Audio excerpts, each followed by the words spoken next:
Everybody dies, motherfuckers! And especially you, Charlie Moxley. This title will be mine.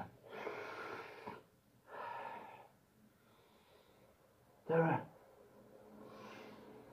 Murdoch monster will kick your ass. And you will die. Bonjour à tous et à toutes, c'est Mika, le fou.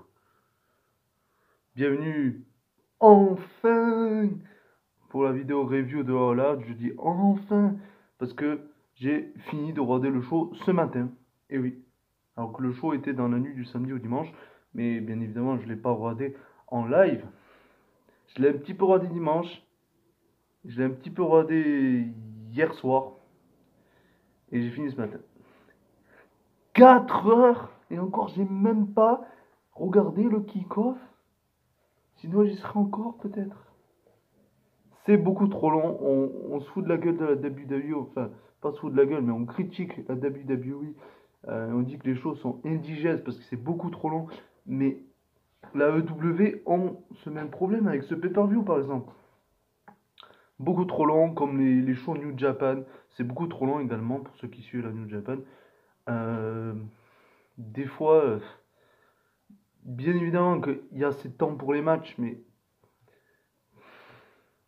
c'est trop long des fois. Et puis même, il y a des matchs, c'est comme la WWE, ils n'ont pas lieu d'être sur le pay-per-view. Mais bon, écoutez, c'est comme ça. Je pense qu'il y en a plusieurs qui n'ont pas aimé ce pay-per-view, d'autres qui sont sceptiques, ou d'autres qui ont adoré.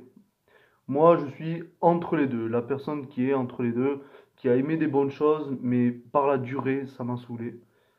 Par exemple, voilà, la durée, ça m'a saoulé. Donc, du coup, je peux pas dire que c'est un excellent pay-per-view. Plus il y a des matchs, c'était long.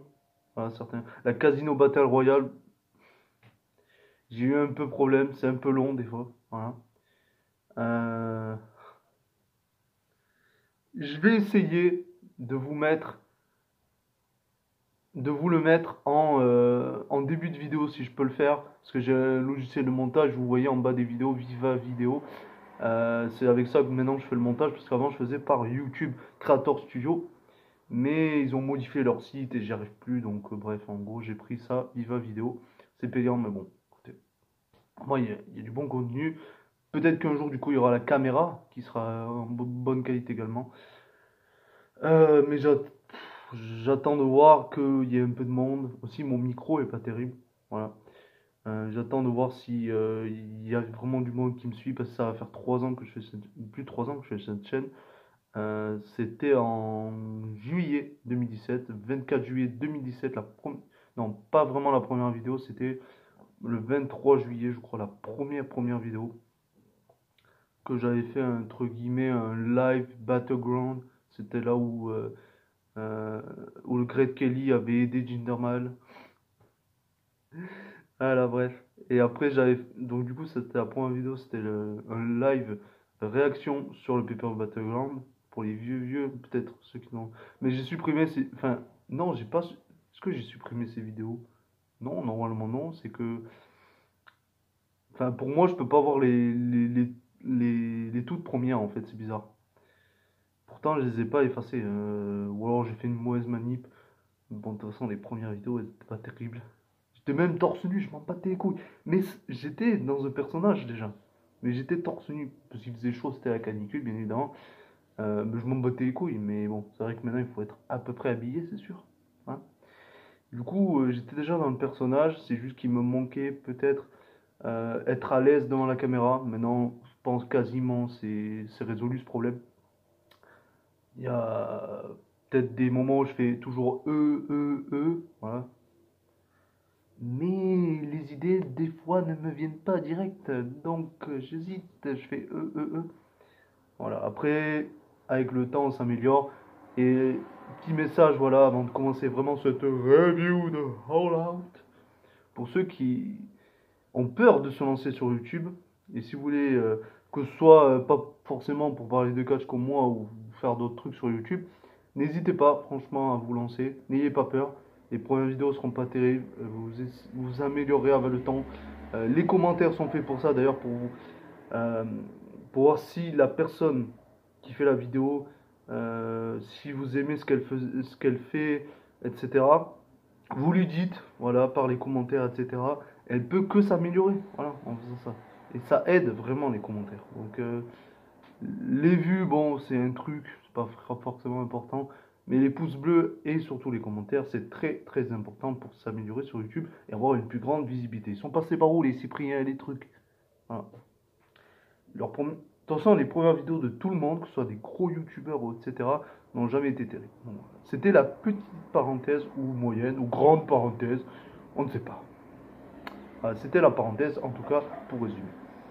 Donc là, on va rentrer dans la review de All Out.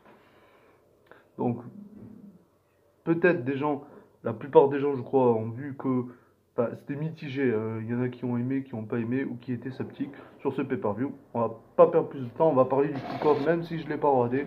J'ai les notes sous les yeux, mon ordi marche assez bien. Voilà, il a été réglé. Il a été dû redémarrer parce qu'il a eu des soucis. Donc voilà. Alors, dans le kick-off, donc au début, il devait avoir Britt Baker contre Big Swole dans le Tooth and Nail match qu'on a parlé. Au final, il a été déplacé en carte principale. Après, je l'ai mis dans la barre d'infos, voilà, dans la barre de description, la barre d'infos, voilà. Que au final, le match a été déplacé en carte principale. Donc, on en parlera après. Donc, j'ai pas regardé le kick-off, mais je peux vous dire les résultats si vous voulez. Joe Janela a battu Serpentico par tomber avec un elbow drop. Luther a tenté de nuire à Janela durant le match, mais son équipe s'en est occupé. Donc Joe Janela a battu Serpentico. Ensuite, on a eu Private Party qui ont affronté Dark Order et qui ont gagné Dark Order. Donc Dark Order qui était accompagné... Attends.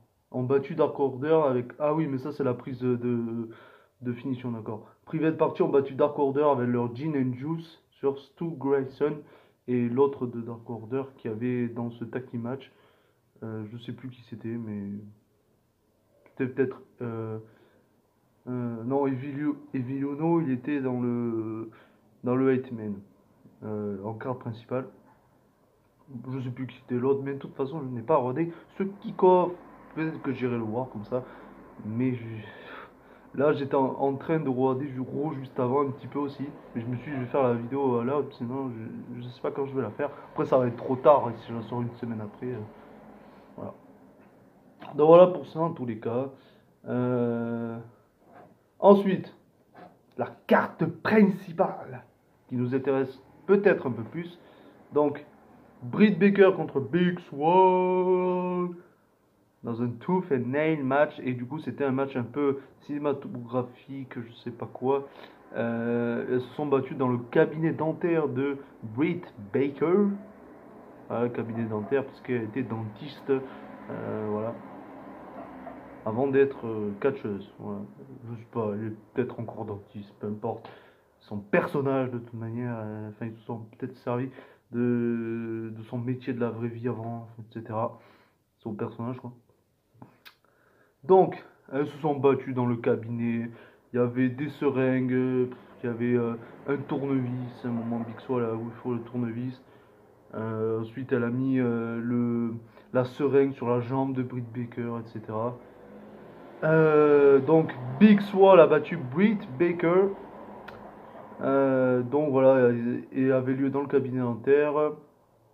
Il y a eu voilà, des objets comme je vous ai dit. Là, je lis un petit peu le résumé, mais on a sans surprise eu le droit à des tentatives d'extraction de molaires. Voilà, parce qu'on était dans un cabinet. Des tartrages. Mais le final a vu Britt Baker tenter d'utiliser une seringue. Voilà, comme j'ai dit, et ensuite elle se l'est pris accidentellement dans la jambe. Big Swole utilisera ensuite un masque pour mettre sa partenaire dans les vapes et remporter le match. Donc on n'avait pas vraiment de tout fait nail match. Moi, je vous avais dit arracher une dent ou un ongle. Nail, ça veut dire ongle. En fait, elle a juste mis un masque. Elle a, elle a évanoui Britt Baker, elle a gagné. Donc, comme il y a écrit sur l'article là de la review, c'est Vox Catch, un opener anesthésiant. Et un opener surtout assez bizarre. Peut-être qu'ils auraient dû le laisser en kick-off, je sais pas. Après, moi, ça va, j'ai à peu près bien aimé, j'aime bien un peu le truc, les matchs cinématographiques, mais on a plus l'habitude de voir ça maintenant à la WWE qu'à la AEW. Un peu bizarre. C'est pas trop la façon de la All Elite Wrestling. C'est surprenant, voilà. Mais bon. Moi, ça va, j'ai bien aimé. Il y en a plein peut-être qui ont critiqué ce match. Moi, j'ai bien aimé. Donc voilà, Big Swole a battu Britt Baker. C'était mieux que Big Swole gagne que Britt Baker. Ensuite, on a eu les Young Bucks Super Kick Party contre Jurassic Express dans un très très bon match. Euh, Vraiment bien ce match. Et c'est les Young Bucks qui ont battu Jurassic Express avec le BTA Trigger. Voilà. Et Jungle Boy qui ressort très très très très fort de ce match malgré sa défaite avec son partenaire Luchasaurus. Parce qu'il s'est dégagé de plusieurs super kicks. Mais bon, le BTA Trigger a été terminé. Le BTA Trigger a fini Jungle Boy, comme il y a écrit sur la page de catch. On dirait que c'est la page Catch News, que des fautes d'orthographe. Enfin bon. Beau match, même s'il a plus servi Matt et Nick Jackson qu'autre chose. Oui, ils vont sûrement partir ensuite contre les Revival, ou je devrais dire plutôt, excusez-moi, FTR. Donc je pense que ça sera ça pour la suite, pour les titres par équipe de la AEW, parce que on en parlera un peu plus tard quand ça sera l'heure d'en parler du match. Mais Omega et Adam Page, c'est la fin, on dirait bien. On dirait bien. Jurassic Express ont été bons, mais ce match n'était pas fait pour eux. Bah si, clairement, ils sont ressortis forts. Et qu'est-ce qu'ils racontent, hein? Les Young Bucks sont quelque peu énervés et l'ont fait ressortir durant ce match. Oui, j'aime bien l'agressivité des Young Bucks maintenant. J'aime très bien. Et je les verrais bien heal. En fait, leur personnage bien agressif, je les verrais bien heal. Enfin, ils sont très bons, mais heal, ça serait autre chose. Il l'était à une fédération, la la PGW, je crois. Si je dis pas de conneries, ils étaient heal là-bas, donc j'aimerais bien voir à la All Elite Wrestling les Young Bucks heal. Donc voilà pour ça. Ensuite, on a eu la Casino Battle Royale que j'ai pas trop aimé, mais j'ai eu le bon pronostic pour le gagnant et c'était clairement le seul qui pouvait gagner ce match pour moi. Lance Archer prêt à retrouver le champion. Non, pas Jericho. Celui qui a gagné le match dans notre main event, on parlera, entre John Moxley et MJF. Celui qui a gagné le match va affronter The Mohawk Monster. Everybody dies. Lance Archer qui a gagné la Casino Battle Royale. Le match union et la Casino Battle Royale, une Battle Royale pour rappel qui permet aux gagnants d'aller affronter le champion de la AEW dans un futur proche. Un match avec quelques entrées surprises dont Will Hobbs, Billy Gunn, lui est juste venu, bonjour, et je suis reparti. Et il est reparti ensuite. Mais aussi, et surtout, Matt Sydal, qui faisait ses débuts à la EW. Des débuts et une entrée botchée. Ah, d'accord. Eh bien, très bien, je me casse. Très bien.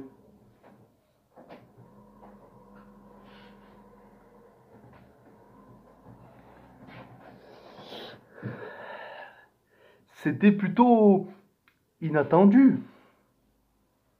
J'ai jamais vu un botch comme ça. Vraiment. Quand je veux dire que en train de regarder un pay-per-view en direct ou j'ai jamais vu ça. Parce que Sin Cara, voilà, la WWE était un des pros entre guillemets. On peut pas parler de pro de botch, mais bon, voilà, il était un peu ça. Mais Matt Sydal, un des meilleurs catcheurs au monde. Ça peut arriver à n'importe qui, mesdames et messieurs. Mais les boules pour lui. Franchement, je suis quand même dégoûté pour lui. Et après, on voyait qu'il avait du mal à se remettre du coup de ce botch. Ah, il aurait pu au moins le retenter après au pire. Plus tard dans le match. Mais il a même pas retenté. Enfin, le pauvre Matt Sydal. En tout cas, c'était bien de le voir en tous les cas. Qui était lui plus du côté de Impact Wrestling et d'autres fédérations. Euh, on en parlera peut-être un jour, mais parlons de Superstar, pourquoi pas. Vous verrez qui est le prochain très très bientôt sur la chaîne. Nicolas Pifou. Donc voilà, Mike Seidel, ça faisait plaisir de le voir, mais des débuts botchés. Voilà, une entrée botchée. Le pauvre. Franchement, c'est pas pour me moquer, mais si j'ai réussi à mettre le début, si j'ai réussi à mettre le botch en début de vidéo avec le logiciel, mais bon, je sais pas vraiment si je vais le faire parce que vous me connaissez. Est-ce que je vais le faire? Est-ce que le fifou est capable de faire ça? Si, bien évidemment, il arrive à faire. On verra bien parce que le montage, je suis pas encore trop tip top. Je suis pas encore trop un pro du montage. Donc voilà, Lance Archer en tous les cas a remporté la Casino Battle Royale qui a éliminé à la fin Eddie Kingston. Ensuite, on a eu le Matardi contre Sammy Guevara dans un Broken Rules match qui était un last man standing. Voilà. Euh, alors le match, j'ai écouté pour parler d'un monsieur sur YouTube, un certain Sturi, qui n'a pas aimé le match, qui dit que Matardi ne devrait plus catcher. Je te fais des fuck, monsieur Sturi, de ces sales catch. Je t'ai déjà parlé dans ma vidéo All Out, et je voulais te montrer l'extrait où je parlais de toi et te l'envoyer sur ton Twitter, ton Facebook, peu importe. Je vais peut-être le faire avec les deux vidéos. Matt Hardy est le meilleur au monde. Il peut encore catcher. Va te faire enculer. C'est pas parce que tu es populaire sur YouTube que tu peux dire n'importe quoi, mon pote. Comme j'ai dit dans l'autre vidéo, je vais te brûler ta tignasse et tu vas ressembler à Caillou, Baron Corbin. Un autre monsieur que tu aimes, d'ailleurs, que je ne comprends pas. Tu aimes les mauvaises personnes. Peu importe. Stury, j'espère que tu as écouté ce message et l'autre vidéo. Non, en vrai, Matardi, c'est pas qu'il veut plus catcher, mais sur le match. Donc, donc le match a commencé d'ailleurs. Ils étaient dans vous savez, dans le match où il y avait eu les Young Bucks et tout, dans le inner circle de Jericho, dans le stade, la Stampede Stadium match là. Euh, et du coup, ça a commencé là. Et si Matt Hardy perdait, il devait quitter l'AEW. Bien évidemment, il ne devait pas perdre. Rassurez-vous, ça n'est pas arrivé. Par contre, il s'est probablement lourdement blessé. Oui. Euh, le match a clairement été raccourci. Même pas 10 minutes d'affrontement alors qu'ils s'affrontaient dans les allées du Daily's Place où il y a le pay-per-view All Out. Sammy Guevara a projeté Matt Hardy du haut du chariot élévateur sur une table plus bas avec un spear. Mais ils sont tombés plus loin que la table en fait. Il y a eu un autre botch d'ailleurs, clairement moins visible que le botch de Massaidol, pour en revenir bien évidemment. Mais voilà, il s'est mal réceptionné pour Matardi. Sami Guerrera, franchement le mec, c'est lui, je sais pas peut pas dire que c'est les fautes des catcheurs, ou de l'un ou de l'autre, ou des deux, voilà.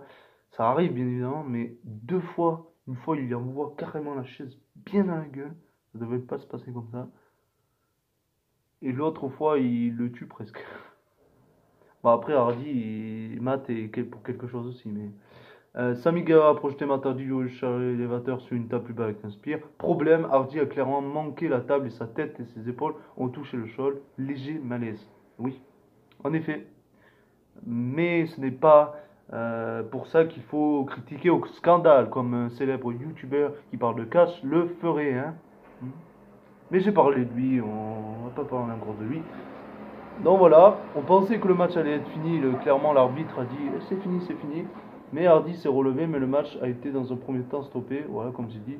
On pensait vraiment que c'était terminé. Ça aurait dû si la blessure est réelle. Ce qui fait peu de doute à la vue des images de la chute. Mais l'affrontement a été relancé et les deux catcheurs sont allés directement sur ce qu'on imagine être le spot du fin du match. Donc oui, en haut de l'estrade, enfin pas de l'estrade, du décor, de la structure du décor, voilà. Donc ils se battaient, voilà. Et donc Sami Guevara était là. De toute façon, vous avez vu au lot, si vous avez regardé, il était là. Et en dessous, il y avait la structure, il y avait voilà, le décor, plus bas aussi. Et donc Matt Hardy était de l'autre côté, il lui a foutu un coup de poing, Sami Guevara est tombé de quelques mètres et ne s'est pas relevé au bout du compte de 10 et Matt Hardy a gagné ce match. Donc oui, un match assez bizarre, assez controversé peut-être la fin. Mais voilà. Broken Matt Hardy. Broken Matt Hardy. Peu importe comment vous voulez l'appeler. Matt Hardy version 1.0, 2.0, peu importe. Matt Hardy a gagné ce match. Il était enragé à la fin. Il était déjà enragé alors qu'il était censé supposer perdre le match un peu plus tôt. Au final, il a gagné. Mais difficile de dire pour le moment ce qu'il est de ce match, ayant peu de détails. Si la blessure est réelle, le match n'aurait même pas dû continuer. Oui, donc voilà. Surtout pas pour laisser Hardy grimper à plusieurs mètres de haut dans son... Je pense que c'était clairement une storyline. Ils ont un peu exagéré, peut-être qu'il s'est un peu blessé. Enfin, assez compliqué à dire, comme ils disent l'article. Et peut-être qu'il s'est vraiment blessé. Parce qu'il y avait un autre article après, j'ai vu. Et je sais pas si j'ai vu que ça allait bien au final ou si ça allait mal. En tout cas, ça, je pense qu'il s'en remettra. Je pense qu'ils ont un petit peu joué sur ça, mais bon. Ensuite, le prochain match, c'était le match pour le AEW Women's Championship entre Hikaru Shida et Thunder Rosa. J'adore sa musique. Je l'ai re-écouté plusieurs fois. J'adore sa musique. Oui, en fait, c'était un match qui...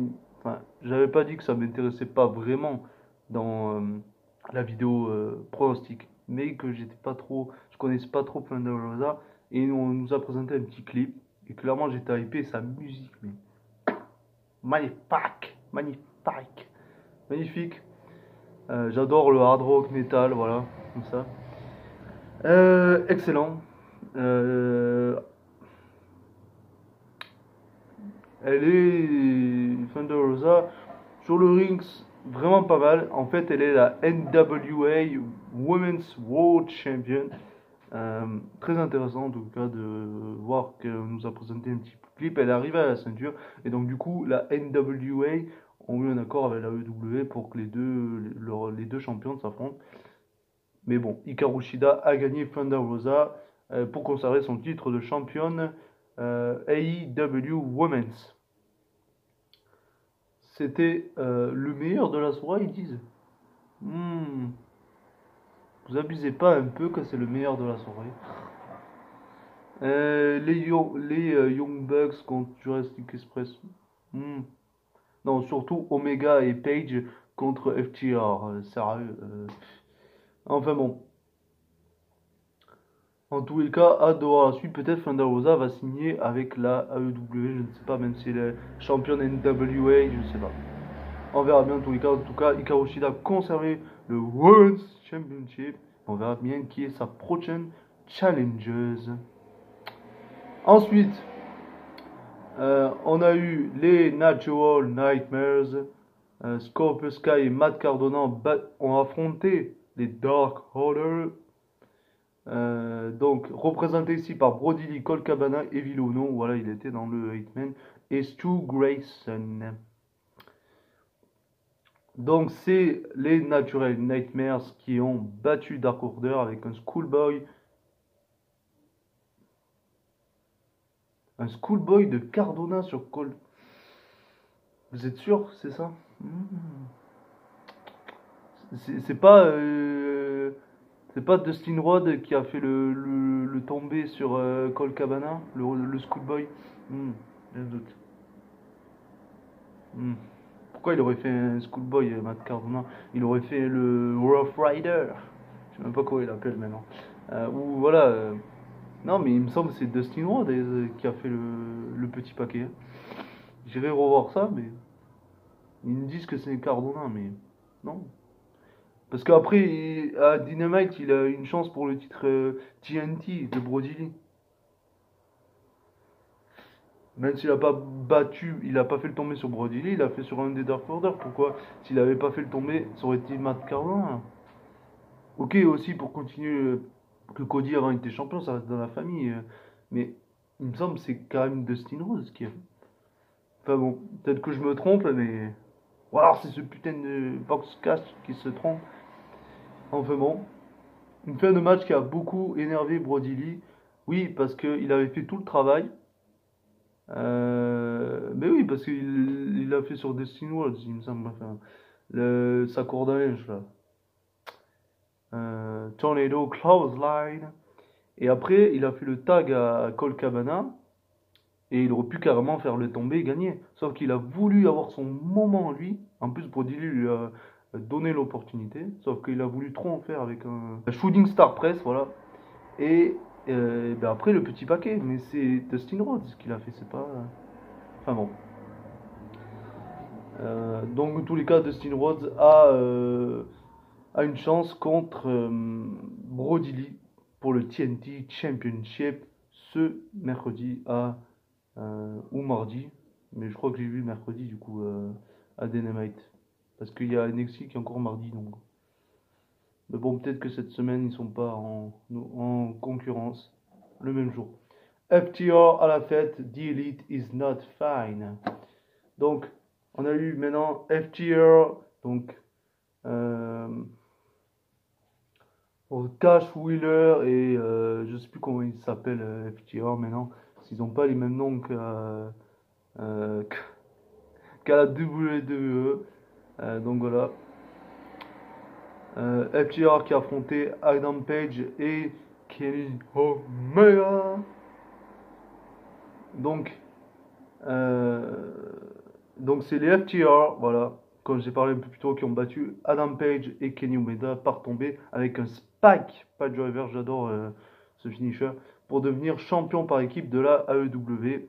Donc, les plus longs champions par équipe, Adam Page et Kenny Omega ne sont plus champions, ont été battus par FTR, c'était la bonne chose à faire. J'avais pronostiqué FTR avec un heel turn de Omega ensuite. Bon match par équipe avec une belle histoire à raconter, même si l'histoire semblait déjà écrite. Les champions ont bien commencé le match sur la même longueur d'onde, mais une fois qu'Omega a dû s'éloigner quelques temps du ring après s'être blessé au genou, Adam Page s'est retrouvé seul et l'entente n'était plus au rendez-vous. Un big trigger qui frappe la mauvaise personne plus tard. Ça ressemble au Dominique, avec Murphy et Seth Rollins du côté de la WWE. Plus tard, le match tombe rapidement en faveur de FTR qui en profite pour terminer avec un Spike Piledriver. Donc, et ensuite à la fin du match, il y a Adam Page, voilà, il a pris le tombé. Il voulait aller dans les bras d'Omega et Omega l'a laissé tomber, il l'a même pas rattrapé. Début d'un heel turn, mais ça n'a pas vraiment été confirmé parce qu'il n'a pas frappé. Mais bon, après, il était énervé en fait. Donc c'était bien qu'ils ont fait comme ça, qu'il l'a pas attaqué vraiment pour montrer le terrain. Après, il est sorti, il a fait à Young Bucks, allez, venez, clean sweet, je sais pas quoi. Venez dans sa limousine, voilà, etc. Enfin bon, on verra bien. En tout cas, The Cleaner will be back. Ensuite, on a eu le Cassidy contre Jericho dans un Mimosa Mayhem match. Donc voilà. Les règles sont simples. Pas de disqualification possible. On peut gagner par tombée, soumission ou en envoyant son adversaire dans l'une des cuves remplies de Mimosa. Donc qui est un mélange entre Leda Bit of Ballet et le jus d'orange. Et du jus d'orange. Et c'est Orange Cassidy qui a gagné ce match, qui a envoyé Jericho dans le Mimosa, dans la cuve de Mimosa. Voilà. Moi j'avais pronostiqué Orange Cassidy, j'ai eu bon. On pouvait aussi gagner par tombée ou soumission, mais c'était sûr que ça allait finir avec un adversaire qui tombait dans la cuve de Mimosa. Jon Moxley, toujours champion. Jon Moxley a battu MJF par tombée avec son Paradigm Shift dans le dos de l'arbitre, alors qu'il était interdit. Ça, c'est du Jon Moxley quand même. Et je l'avais dit, le Tolar va battre cet imposteur de MJF. Et il l'a fait. Voilà. En tous les cas, voilà. Et le prochain challenger à Jon Moxley est Lance Archer. Et c'est peut-être Lun qui peut battre Jon Moxley. On verra bien. Si... Parce que MJF, clairement, je savais que son heure n'était pas venue. Lance Archer, le problème c'est que ouais, Lance Archer, ils nous l'ont pas assez montré fort. New Japan Pro Wrestling, c'était un monstre, mais là, ses débuts à la WWE, voilà, il a été menaçant, mais je sais pas. Faudrait qu'ils nous le construisent plus fort, je trouve. Parce que là, clairement, Jon Moxley est favori, sinon. Mais bon, Lance Archer peut battre Jon Moxley, il est capable. Donc voilà pour cette review de All Out. J'espère qu'elle vous a plu. Elle n'a pas duré 4 heures comme le pay-per-view, bien évidemment. J'espère que la vidéo vous a plu. Si vous avez aimé, mettez un pouce bleu, un commentaire. Dites-moi ce que vous avez pensé de ce pay-per-view, si vous l'avez vu, si vous l'avez trouvé trop long, etc. Si vous avez bien aimé le botch de Matt Sydal. Voilà. Et on se retrouve très bientôt pour de prochaines vidéos. A très très bientôt, les gens. Et ne faites pas comme Matt Sydal. Ciao, ciao. An animal. Oh! Sydal slipping.